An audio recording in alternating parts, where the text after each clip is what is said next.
ఆయన శాశ్వతుడు, నిత్యుడు, నిరంజనుడు, ఎప్పుడూ అలాగే ఉంటాడు. ఎప్పుడూ అలాగే ఉండేవాడు కూడా అవస్థల్లోకి ఎలా పెడతాడు? ఆయన ఆజ్ఞ మేరకు సూర్యచంద్రులు ప్రవర్తిస్తూ ఉంటారు. అయినప్పుడు ఆయన సూర్యచంద్రుల గతులకు లొంగిపోతే ఆయన కూడా వయస్సులో మార్పులు వచ్చేసి జుట్టు తెల్లబడిపోయి వార్ధక్యం వస్తుంది. ఆయన శాసనానికి వాళ్ళు తిరుగుతుంటే ఇంకా ఆయన్ని కాలం ఎలా శాసిస్తుంది? ఆయన కాలాతీతుడు. అందుకే బ్రహ్మమస్తకావలి నిబద్ధతే నమ శివాయ అంటారు శంకరాచార్యుల వారు.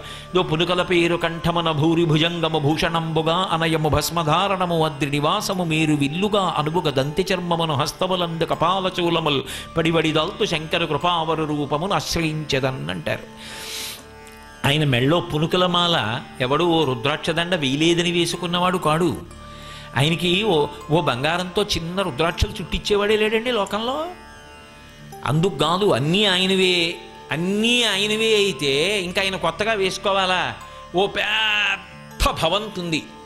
ఆ భవంతి యజమాని ఓ చిన్న తువ్వాలు కూడా కట్టుకుని మొక్కకి గొప్పు చేసుకుంటున్నాడు. అయితే అదంతా ఆయనదే ఐశ్వర్యం. నీకు ఆయన ఎలా కనపడితే ఐశ్వర్యం ఆయనదే.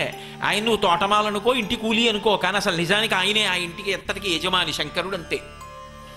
ఆయన అన్నీ ఆయనవే కాబట్టి అన్నీ వేసుకోవాలని ఎక్కడుంది? నిరాడంబరంగా అలా ఉంటాడు. ఆయనకి అంతర్ముఖత్వం, ప్రీతి. అలా ఉన్నవాళ్ళంటే ప్రీతి. బాహ్యాడంబరముల యందు ఆయనకి అనురక్తి లేదు.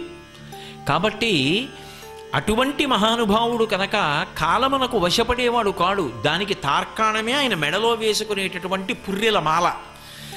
అది ఎక్కడి మాల అంటే, ఈ సృష్టి ప్రారంభం చేసినప్పుడు మొట్టమొదట బ్రహ్మగారిని పుట్టించి ఆయనకి 4 వేదములనిచ్చి వేదములను ఆధారం చేసుకుని ఈ సృష్టి చేయమంటాడు.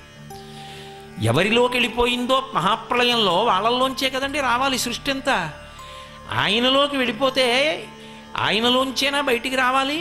అప్పుడు అసలు సృష్టి ప్రారంభం ఆయన దగ్గర నుంచేనా అయింది? అప్పుడు బ్రహ్మగారికి వేదములనిచ్చి సృష్టి చేయమని చెప్పేటటువంటిది ఆయనేనా? కాబట్టి ఆయన సృష్టిని ప్రారంభం చేస్తాడు. ఎవరిని సృష్టి చెయ్యమని బ్రహ్మ పదవిలో కూర్చోబెట్టాడో ఆయన కూడా కొంత ఆయుర్దాయం అయిపోయిన తర్వాత పడిపోతాడు. పడిపోతే అయ్యో ఇన్ని పుర్రెలతో పాటు ఈయన పుర్రె కూడా బొత్తిగా శ్మశానంలో పడిపోతే ఏం బాగుంటుందని ఓ మర్యాద కోసం దాన్ని తీసి తలపకి చుట్టి మెడలో వేసుకున్నాడు. అలా ఎన్నో పుర్రెలు అయ్యాయి, పెద్ద మాలయింది. అంటే ఇంతమంది బ్రహ్మలు వెళ్ళిపోయారు, ఆయన అలాగే ఉన్నాడు. ఆయన కాలాతీతుడని చెప్పడానికి ఆ మాల నిదర్శనం. కాబట్టి పునుకల పేరు కంఠమున బ్రహ్మమస్తకావలి నిబద్ధతే నమ శివాయ.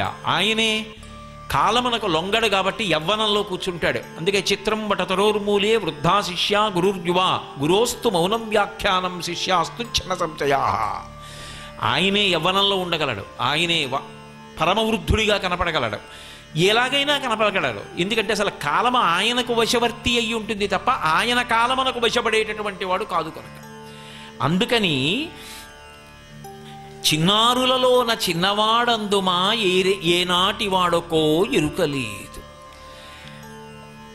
అతడు రూపమున అతడు భలె ఆకారమున అతడు భలెమేటి అందుమా ఆకారమెట్టిదో అరయరాదు. మూలమునకు ఆకారం ఏముంటుంది? బంగారం అంటూ ఉండాలి కానీ ఎన్ని ఆభరణాలన్నా అవుతుంది. ఆభరణం మాత్రం శాశ్వతం కాదు, కరిగిస్తే మళ్ళీ బంగారం అవుతుంది. పరమేశ్వరుడు అంతే. ఆయన మూలధాతువు.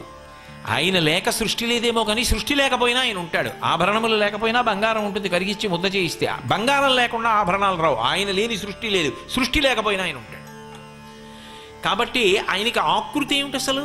అందుకే భక్తులు కోరుకుంటే 63 లీలామూర్తులు పొందాడు. 63 లీలామూర్తులు పొందాడు. ఆయన లింగస్వరూపాన్ని పొందాడు. ఎందుకని లింగస్వరూపాన్ని పొందాడు అంటే ఉపాసనా భేదాన్ని ఆవిష్కరించారు. మహాభారతంలో అశ్వత్థామ కృష్ణార్జునులు ఇద్దరి మీద అస్త్రప్రయోగం చేశాడు. అస్త్రప్రయోగం చేస్తే వాళ్ళని చెనకలేదు. చాలా బాధపడ్డాడు. ఏమిట్రా అస్త్రం వేశాను వీళ్ళ మీద, వీళ్ళని ఏమీ చెనకలేదు అస్త్రం అని చెప్పి బాధపడి వెళ్ళిపోతున్నాడు. వెనక్కి తిరిగి వెళ్ళిపోతుంటే పైనుంచి నల్ల మబ్బు ఒకటి దిగుతున్నట్టు అనిపించింది. ఇదేమిటి మబ్బు దిగుతోందని నిలబడి చూశాడు. వ్యాస భగవానుడు దిగాడు.